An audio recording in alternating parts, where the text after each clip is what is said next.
I am making my own miniatures and a booklet that shares their lore. This is going to be a tool for game masters who want to include this in a tabletop RPG campaign, or for people who like miniatures and stories. I'm so excited to share my process with you. It's time to put my world building hat on, years of creative work I've done, and show you how I start building little parts of something big. Let's get started.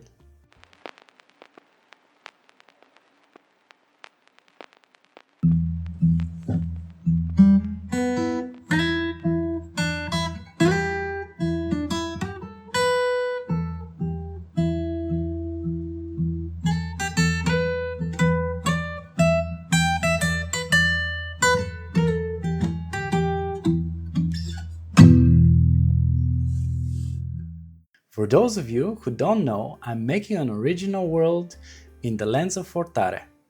An idea for a world that my girlfriend started long before we knew each other. And now that same idea is going to grow because we've joined creative forces to do something bigger than we've ever done before. With such overwhelming projects, I think you have to start small and build over time. That is why I started with goblins, of course. As you might have seen in a previous video, I did some concepts for goblins and pigs that all work in a kitchen. There were stickers mentioned, a little bit of story, and more importantly, miniatures. Yes, I started doing goblin miniatures. Blender is what I use. It's free, it's amazing, and most importantly, it gets the job done. I mean, I do the job, but you get it. Naturally, I started with a more difficult one, because I don't listen to my own advice.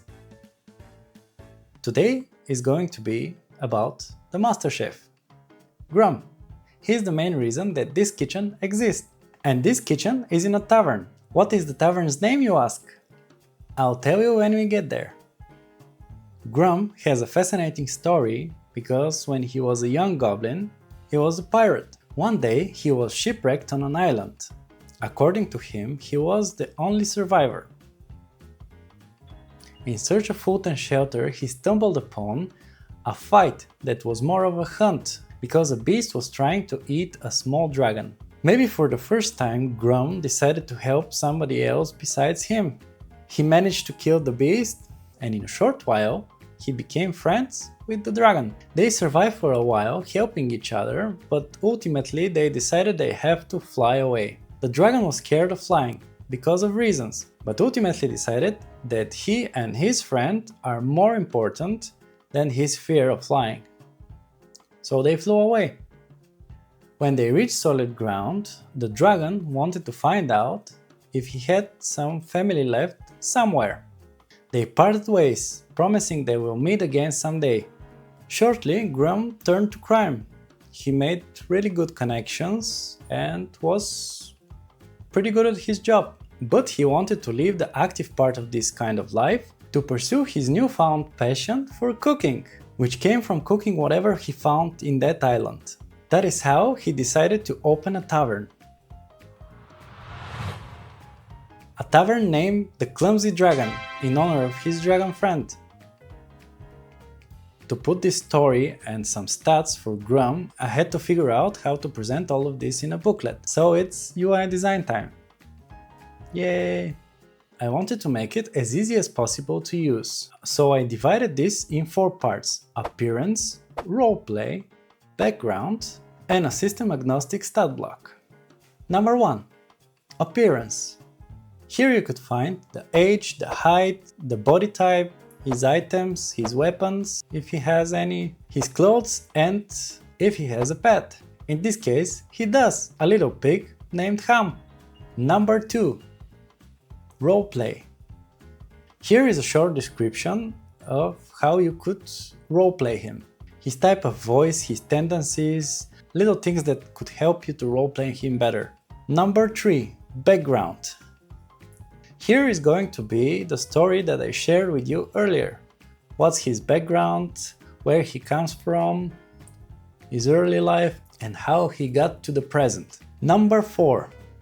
system agnostic stat blocks. At first I was considering to make stat blocks for each different tabletop RPG system, but I decided not to. And now comes the difficult part. How could you make something that everybody could use, no matter the system?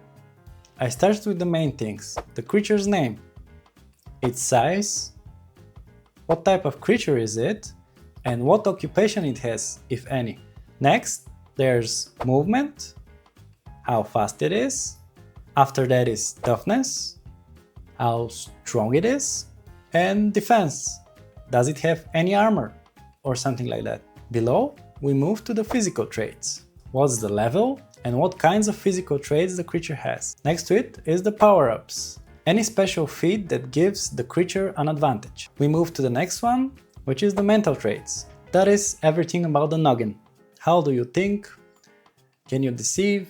And stuff like this. We move to the social traits, which is special feats that the creature could do if you have an interaction with it. In Grump's case, if you're annoying. The last two parts of the start block are more straightforward, because it's weapons and items. What does the creature have? Is it magical? Is it not? How does it work? Does it have something special or ordinary? That is good and all, but all of these things need to be pretty. I wanted the UI of this spread to look more handcrafted. That is why I drew the panels with pen and ink.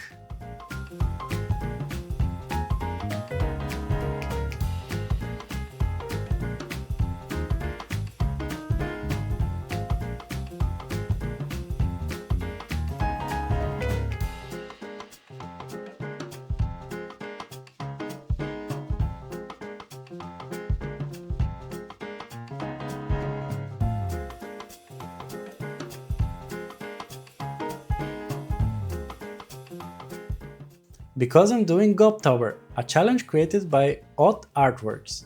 Shout out, you could check him, he's awesome. I remember how much I love drawing with pen and ink, and that's a natural continuation of that.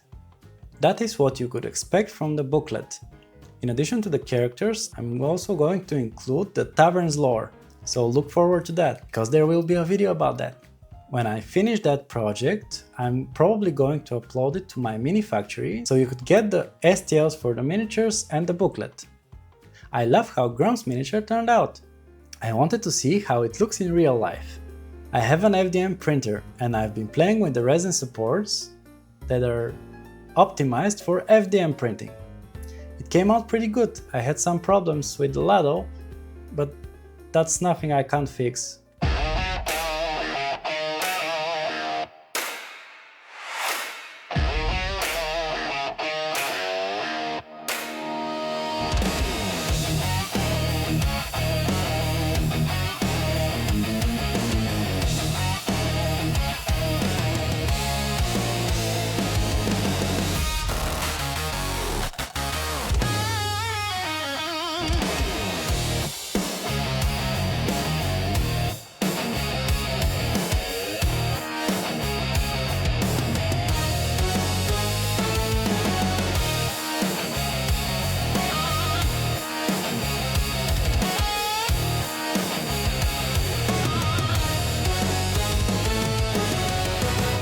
I'm looking forward to painting this model. I'm going to show you in a future video. And also I'm going to try printing it with resin. Looking forward to that as well. Stay tuned for the next miniatures and stories I make. And while you're waiting, you could watch my other videos. If you already had, thank you, you're a legend. See you soon. Bye!